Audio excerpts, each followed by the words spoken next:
Баршаңызға сәлем. Әлемде саңырауқұлақтың 2 миллионға жуық түрі бар. Атмосферада 30 километрден астам биіктікте саңырауқұлақтардың тірі споралары табылады.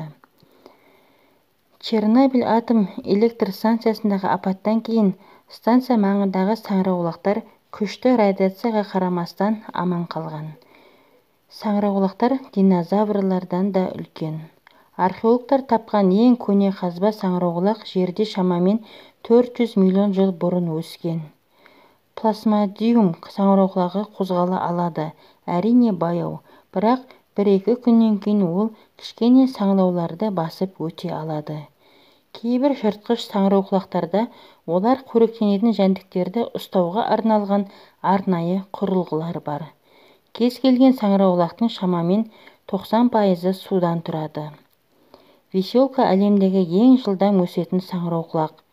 Ол 1 минутта 4-5 миллиметрге дейін өседі.